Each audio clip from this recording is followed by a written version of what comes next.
ನಮಸ್ತೆ ಸ್ನೇಹಿತರೆ. ಒಬ್ಬ ರೈತ ಈರುಳ್ಳಿನ ಬೆಳಿಬೇಕಾದ್ರೆ ಅವನು ಎಷ್ಟೆಲ್ಲ ಶ್ರಮವನ್ನು ವಹಿಸಬೇಕಾಗುತ್ತೆ, ಎಷ್ಟೆಲ್ಲ ಕಷ್ಟಪಡಬೇಕಾಗುತ್ತೆ.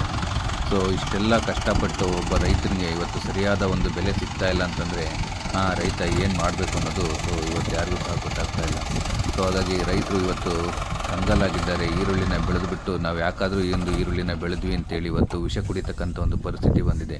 ಸರ್ಕಾರ ದಯವಿಟ್ಟು ಈಗಲಾದರೂ ಇಂಥ ಒಂದು ಪರಿಸ್ಥಿತಿಯಲ್ಲಿ ರೈತರಿಗೆ, ಅದರಲ್ಲೂ ಈರುಳ್ಳಿಯನ್ನು ಬೆಳೆದಿರ್ತಕ್ಕಂಥ ರೈತರಿಗೆ ಒಂದು ಬೆಂಬಲ ಬೆಲೆಯನ್ನು ನೀಡಬೇಕು ಅಂತೇಳಿ ರೈತರು ಇವತ್ತು ಗೋಳಾಡ್ತಾ ಇದ್ದಾರೆ. ಸೊ ದಯವಿಟ್ಟು ಈ ಒಂದು ವಿಡಿಯೋನ ಸರ್ಕಾರಕ್ಕೆ ಮುಟ್ಟುವ ತನಕ ಶೇರ್ ಮಾಡಿ. ಸೊ ಸಿದ್ದರಾಮಯ್ಯನವರು ಈ ಒಂದು ವಿಚಾರಕ್ಕೆ ಸಂಬಂಧಪಟ್ಟಂತೆ ಆದಷ್ಟು ಬೇಗ ಒಂದು ನಿರ್ಧಾರವನ್ನು ಕೈಗೊಂಡು ರೈತರಿಗೆ ಅಲ್ಪ ಮಟ್ಟಿನ ಒಂದು ಸಹಾಯವನ್ನು ನೀಡೋದ್ರ ಮುಖಾಂತರ ಮುಂದೆ ರೈತರನ್ನ ನಾವು ಬೆಳೆಸಬೇಕು ಅಂತೇಳಿ ಈ ಮೂಲಕ ನಾನು ಕೇಳ್ಕೊಳ್ತಾ ಇದ್ದೀನಿ. ಸಾಕಷ್ಟು ರೈತರು ಈ ಒಂದು ವಿಚಾರಕ್ಕೆ ಸಂಬಂಧಪಟ್ಟಂತೆ ತನ್ನದೇ ಆದಂಥ ಅಳಲನ್ನು ಸಹ ಇಲ್ಲಿ ತೋಡ್ಕೊಂಡಿದ್ದಾರೆ.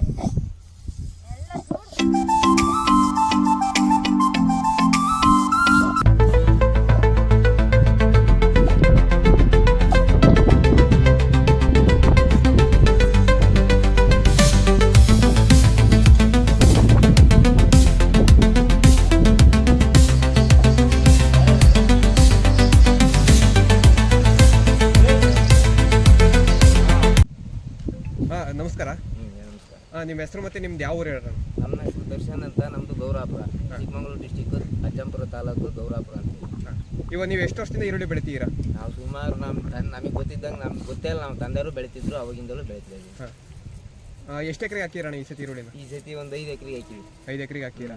ಇವಾಗ ಏನು ರೇಟ್ ಇದೆ ಅಣ್ಣ? ಇವಾಗ ಯಾರು ಬರ್ತಾವ್ರ ತಾಂಡೋಗಕ್ಕೆ? ಯಾರು ಬರ್ತಿಲ್ರಿ, ರೇಟೇ ಇಲ್ಲ. 2 ರೂಪಾಯಿ 3 ರೂಪಾಯಿ ಅಂತಾರೆ. ಅಲ್ಲಿ ಮಾರ್ಕೆಟಿಗೆ ಹೋದ್ರು ಇಲ್ಲಿಂದ 100 ರೂಪಾಯಿ ಕೊಯ್ಯಕ್ಕೆ ಖರ್ಚು ಮಾಡಿವಿ. ಏರಿದ್ದು ಅದೆಲ್ಲ ಲೆಕ್ಕ ಹಾಕ್ಯಂಡ್ರಿ, ಕಿತ್ತಿದ್ದು ಎಲ್ಲ ಲೆಕ್ಕ ಹಾಕ್ಯಂಡ್ರೆ 400 ರೂಪಾಯಿ ಇಲ್ಲೇ ಬೀಳ್ತೈತಿ. ತಾನರು ಯಾರು ಮುಂದೆ ಬರ್ತಿಲ್ಲ. ಅಲ್ಲಿಗೆ ಹೋದ್ರೆ ಅಲ್ಲಿ ಯಾರು ಕೊಳ್ಳೋರಿಲ್ಲ. ಅಲ್ಲಿ ಸುರಿದು ಬರ್ಬೇಕು ಆಟ. ಅದಕ್ಕೆ ಹಬ್ಬ ಆಗ್ಲಿ ಅಂತೇಳಿ ನೋಡೋಣ, ದೇವ್ರು ಹೆಂಗೆ ದಾರಿ ತೋರಿಸ್ತಾನೆ ಅಂತ ಇಂಥ ಮಳೆ ಇಂಥ ಇದ್ರಾಗ ಇವೆಲ್ಲ ಕಷ್ಟಪಡಕತ್ತೀವಿ ನೋಡ್ರಿ ನಾವು. ಒಟ್ಟು ಈರುಳ್ಳಿ ಚೆನ್ನಾಗಿ ಬಂದಿದ್ದಾನೆ ಈ ವರ್ಷ? ಈರುಳ್ಳಿ ಚೆನ್ನಾಗಿ ಬಂದಿತ್ತೆ. ಬರೋದೇನ ಒಟ್ಟು ಎಲ್ಲಿ ಗುಂಟ ಇರ್ತಿತ್ತೆ ಅನ್ನೋದು ಗೊತ್ತಿಲ್ಲ. ಇದು ಗ್ಯಾರಂಟಿ ಇದು ಹೇಳಕ್ ಬರಲ್ಲ. ಒಟ್ಟು ನಮ್ಮ ಆಸೆ ಎಲ್ಲಿ ಗಂಟ ಐತಿ ಅಲ್ಲಿ ತನಕ ಹಿಡ್ಕೊಂಡಿರ್ತೀವಿ. ನಮ್ಮ ನಿರೀಕ್ಷೆ ಮಾಡ್ಕೊಂಡಿದ್ದೀವಿ ಅಲ್ಲಿ ಗಂಟ. ಆಮೇಲೆ ದೇವ್ರಿಗೆ ಬಿಟ್ಟಿದ್ವಿ. ಸರ್ಕಾರದವ್ರಂತೂ ಏನು ಮಾಡಲ್ಲ ಸರ್ಕಾರದವರು. ಒಟ್ಟು ನಮಗೆ ತಿಳಿದಂಗೆ ಆದ್ರೂ ಮಾಡ್ತೀವಿ, ಇಲ್ಲ ಅಂತಂದ್ರೆ ಇಲ್ಲ, ಇನ್ನೇನು ಮಾಡಂಗಿಲ್ಲ. ಇವ್ರಂತೂ ಏನು ಸರ್ಕಾರದ ತಲೆಗೆ ಹಾಕ್ಯಾನಲ್ಲ, ಇದು ಮಾಡಲ್ಲ. ಯಾರು ಕೇಂದ್ರದಾಗೂ ಮಾಡಲ್ಲ, ಸ್ಟೇಟ್ನಾಗೂ ಮಾಡಲ್ಲ. ಎಲ್ಲ ಬರೋ ಉಳ್ದೋಗೋದೇ ಆಗಿರೋದಿಲ್ಲ. ಇವಾಗ ನಿಮಗೆ ಬೆಳೆ ಪರಿಹಾರ ಅಂತ ಏನಾದ್ರು ಯಾವಾಗ ಸಿಕ್ಕಿಲ್ಲ? ಯಾವುದು ಕೊಟ್ಟಿಲ್ಲ, ಯಾವುದು ಕೊಟ್ಟಿಲ್ಲ. ಎಲ್ಲೋ ಒಂದ್ ಕಡೆ ಯಾವುದೋ ಆಗಿತ್ತ, ಅದು ಯಾರು ದೊಡ್ಡ ದೊಡ್ಡ ರಾಜಕೀಯ ವ್ಯಕ್ತಿಗಳು ಇರ್ತಾವ, ಅಲ್ಲಿ ಹೋಗಿ ಒಂದ್ಸಲ ಕಣ್ಣಿ ಕಣ ಮಾಡ್ತಾರೆ. ಬರಲ್ಲ ಯಾರು ರಾಜಕೀಯದವ್ರು ಯಾವನು ಬರಲ್ಲ. MLA ಆಗಿರ್ಬೋದು, MP ಯಾವನು ಬಂದಿಲ್ಲ. ಎಲ್ಲ ಆರಾಮ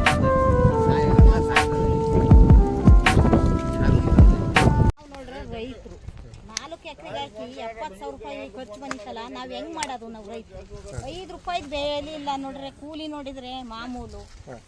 ಹಿಂಗಾದ್ರೆ ನಾವು ಹೆಂಗೆ ರೈತರು ನಾವು ಮುಂದಕ್ಕೆ ಬರೋದು ಹೆಂಗೆ ಹೇಳ್ರಿ? ನೀವೇ 7-8 ವರ್ಷ ಆತಲ್ಲ ನಾವು ಹೊಲಗಳನ್ನೆಲ್ಲ ಮಾಡ್ಕೊಂಡು ಈ ಥರ ಆಗ್ತಾ ಇದ್ದಲ್ಲ, ನಾವು ಯಾವ ಥರಕ್ಕೆ ಮಾಡ್ತೀರ?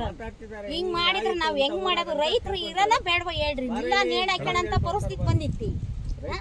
ನಾವು ಈಗ ಇರಬಾರ್ದು ನಂಗೆ ಆಗಿ ಹೋಗಿತ್ತು ನಮ್ಮ ಕರ್ಮ. ಈಗ ಏನ್ ಮಾಡೋದು ಹೇಳ್ರಿ? ನೀವೇ ಯೋಚನೆ ಮಾಡಿ ನಮಗೆ ಬೆಲೆನಾರೇ ಕೊಡ್ರಿ. ಒಂದ್ ಸ್ವಲ್ಪ ಯೋಚನೆ ಬೆಂಬಲ ಬೆಲೆ ಕೊಡ್ರಿ.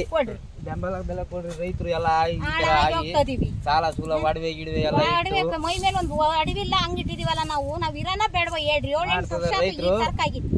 ಕೂಲಿ ನೋಡ್ರಿ ನಮ್ 4 ಎಕರೆಗೆ 70,000-80,000 ರೂಪಾಯಿ ರೊಕ್ಕ ಬಂದಿತ್ತಲ್ಲ, ನಾವ್ ಹೆಂಗ್ ಮಾಡೋದು? ನೀವೇ ಯೋಚನೆ ಮಾಡ್ರಿ. ಈಗ ರೈತರು ಬಾಳ ಕಷ್ಟ ಆಗದ್ರಿ. ಸ್ವಲ್ಪ ಬೆಂಬಲ ಬೆಲೆ ಕೊಡಂಗೆ ಮಾಡ್ರಿ. ರೈತರಿಗೆ ಸಣ್ಣ ಪುಟ್ಟ ವ್ಯಾಪಾರದಾರರು ಉದ್ಧಾರ ಆಗ್ತಾರೆ. ನಮ್ಮಂತ ರೈತರು ಉದ್ಧಾರ ಆಗ್ತಾರೆ. ನಮಗೆ 100 ಬೇಡ ಅಂತ ಹೇಳಲ್ಲ.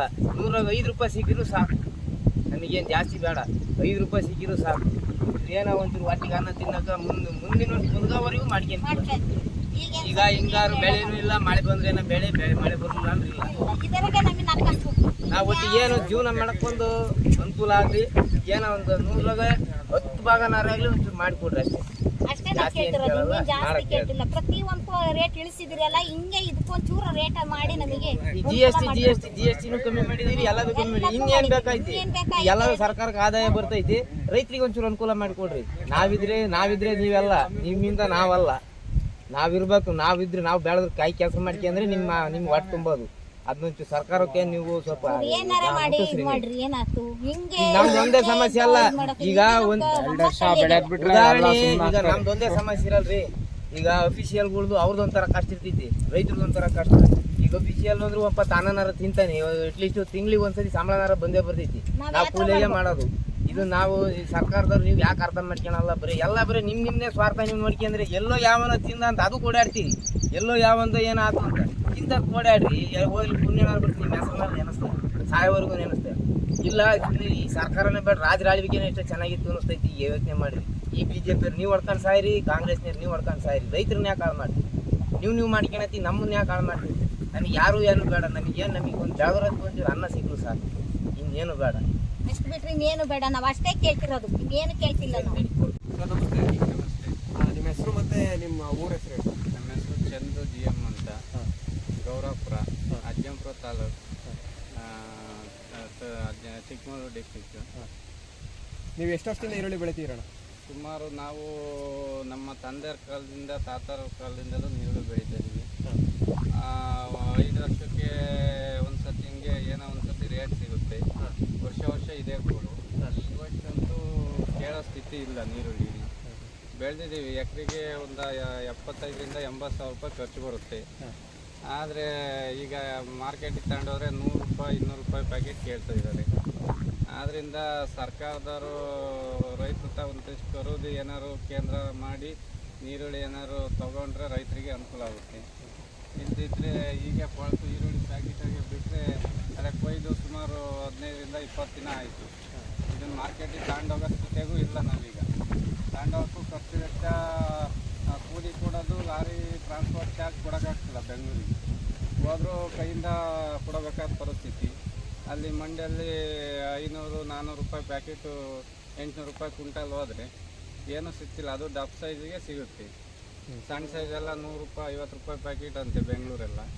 ಹೀಗಾದಾಗ ರೈತರು APMC ಬೆಂಗಳೂರಿಗೆ ಮಾರ್ಕೆಟಿಗೆ ತಗೊಂಡೋಗಕ್ಕೂ ಯೋಚನೆ ಮಾಡೋ ಸ್ಥಿತಿಗೆ ಬಂದಿದೆ. ಹಾಗಾಗಿ ಎಲ್ಲ ಶೆಡ್ ಮಾಡಿ ಸುಮ್ಮನೆ ಕೈ ಬಿಟ್ಟಿದ್ದೀವಿ. ಮುಂದಿನ ದಿನದಾಗೆ ರೇಟ್ ಆದರೆ ಅನುಕೂಲ ಆಗುತ್ತೆ, ಇಲ್ಲ ಅಂದರೆ ಮನೆಗೆ ಟ್ರಾನ್ಸ್ಫರ್ ಎಲ್ಲ ತನಕ ಮನೆಗೆ ಹೋಗೋ ಸ್ಥಿತಿ ಹೋಗುತ್ತೆ. ನಿರೀಕ್ಷೆ ಏನಾರು ಇದೆಯಾ? ಅಂತಾರಪ್ಪ, ಮುಂದೇನಾದ್ರು ಎಕ್ಸ್ಪೋರ್ಟ್ ಕೊಟ್ಟರೆ ರೈತರಿಗೆ ಅನುಕೂಲ ಆಗ್ತೈತಿ. ಹಿಂಗೆ ಆದರೆ ನಾವು ರೈತರೆಲ್ಲ ಹಿಂಗೆ ಇನ್ನೇನು ಬೆಳೆಯೋದನ್ನೇ ಬಿಟ್ಟು ಮುಂದಿನ ದಿನದಾಗೆ ಭೂಮಿ ಹಂಗೆ ಬಿಟ್ಟು ಒಂದು ಬೆಳೆ ಏನಾದ್ರು ರಾಗಿ, ಜೋಳ ಇಂಥದ್ದು ಬೆಳ್ಕೊಂಡು ಇರಬೇಕಾಗುತ್ತೆ.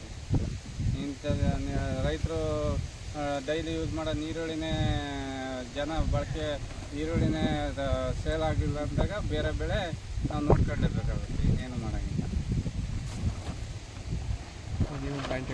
ಆಮೇಲೆ ಈಗ ನಾವು ಒಂದು ಅಂಗಡಿಗೆ ಹೋಗಿ ಒಂದು ಚಾಕ್ಲೇಟ್ ತಗೊಳಕ್ಕೆ ಹೋದರೂ 50 ಪೈಸೆ 1 ರೂಪಾಯಿ ನಿಗದಿ ಮಾಡಿರ್ತಾರೆ.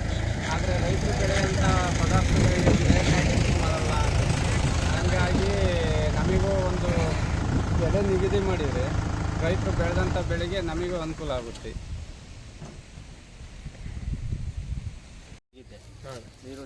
ನೀರುಳ್ಳಿಗೆ ರೇಟ್ ಇಲ್ಲ. 8-10 ರೂಪಾಯಿ ನೀರುಳ್ಳಿ ಹೋಗ್ತಾ ಇತ್ತು ಅಲ್ಲಿ, ಈಗ 400 ರೂಪಾಯಿ ಖರ್ಚೆ ಬರ್ತಾ ಇತ್ತು. ನಾವು ವ್ಯಾಪಾರ ಮಾಡೋದು ಭಾಳ ಕಷ್ಟ ಆಗಿಬಿಟ್ಟಿದೆ. ಅಂದರೆ ಬೆಳವಣಿಗೆ ಚೆನ್ನಾಗಿದೆ, ನೀರುಳ್ಳಿ ತೊಗೊಳೋರಿಲ್ಲ, ಗುಲ್ಟಿಗೆ ಬೆಲೆನೇ ಇಲ್ಲ. ಹಿಂಗಾದ್ರೆ ಹೆಂಗೆ ಮಾಡೋದು? ರೈತರಿಗೂ ಲಾಸು, ವ್ಯಾಪಾರಕ್ಕೂ ಲಾಸು. ನಂದು 50,000 ರೂಪಾಯಿ ಲಾಸ್ ಆಗಿದೆ ಎಂಡೆಗಾಡಿಯಾಗೆ. ಏನು ಮಾಡೋದಂತ ಅರ್ಥ ಆಗ್ತಾ ಇಲ್ಲ. ಇವಾಗ ಮಾರ್ಕೆಟಿಗೆ ಹಾಕಿದ್ರಣ್ಣ ಈರುಳ್ಳಿನ? ಈರುಳ್ಳಿ ಹಾಕಿದ್ದು ತಿಂಗಳು ಈ ವರ್ಷನೇ ಹಾಕಿದ್ರಾ? ಏನು ರೇಟ್ ಆಗ್ತಿದೆ ಇವಾಗ ಅಲ್ಲಿ ಮಾರ್ಕೆಟಲ್ಲಿ? ಅಲ್ಲಿ 7 ರೂಪಾಯಿ ಈರುಳ್ಳಿ ರೇಟ್ ಇಲ್ಲ ಅಷ್ಟೇ. ಕೂಲಿ ಅಂತೂ ಅದೇ ಕೂಲಿ ಮಾತ್ರ ಅದೇ. ರೈಟ್ ಕಮ್ಮಿ ಇದೆ ಅಂತೇನಿಲ್ಲ. 500 ರೂಪಾಯಿ ಕೂಲಿನೇ ಇದೆ ಹೆಣ್ಮಕ್ಳದು. ಲೇಬರ್ಸಿಗೆ ಗಂಡು ಮಕ್ಕಳು ಅಂದರೆ 600 ರೂಪಾಯಿ. 2 ಟೈಮ್ ಊಟ ಕೊಡಬೇಕು, ಆಟೋ ಚಾರ್ಜ್ ಕೊಡಬೇಕು, ಅವೆಲ್ಲ 700 ರೂಪಾಯಿ ಬೀಳುತ್ತೆ ಅವರಿಗೆ. ಆಮೇಲೆ ಖಾಲಿ ಪ್ಯಾಕೆಟಿನ ದುಡ್ಡು ಬಾಡಿಗೆ 1 ರೂಪಾಯಿ 20 ಪೈಸೆ ಬೆಂಗಳೂರಿಗೆ ಬೀಳುತ್ತೆ. 12,000 ರೂಪಾಯಿ 10 ಟನ್ನಿಗೆ ಬಾಡಿಗೆ. ಭಾಳ ಕಷ್ಟ ಇದೆ.